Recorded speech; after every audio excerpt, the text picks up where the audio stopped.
Mahigpit ang gagawing pagbabantay ng Philippine National Police sa rally na gaganapin sa EDSA People Power Monument ngayong linggo.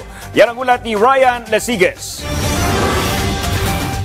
Walang nakikitang banta ang Quezon City Police District o QCPD sa ikakasang kilos protesta ng grupong United People's Initiative o UPI sa People Power Monument at White Plains sa araw ng linggo. Kanina, nagsagawa ng walkthrough ang QCPD, QCLGU at Quezon City Department of Public Order and Safety bilang paghahanda sa kilos protesta kasabay ng isasagawang kilos protesta ng religious group sa Maynila.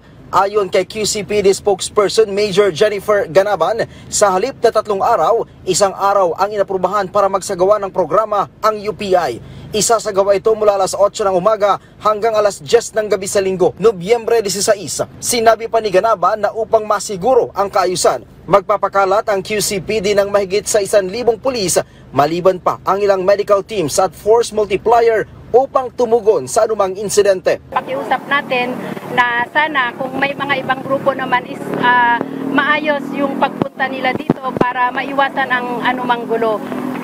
Yun lang po ang ano natin.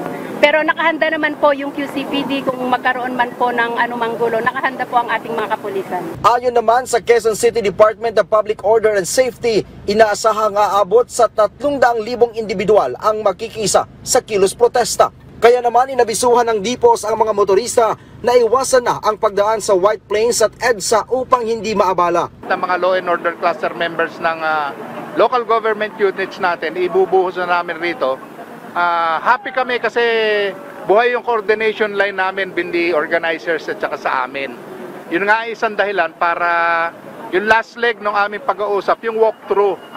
Para kami nagpa-practice kung ano mangyayari sa nilalagay yung mga emergency ambulances natin. Sa isinagawang pulong kanina, nangako naman ng UPI na susunod sila sa ibinigay ng mga patakaran ng LGU at mga otoridad. Babantayan din daw nila ang kanilang hanay upang hindi mahaluan ng mga nais na manggulo sa kanilang programa.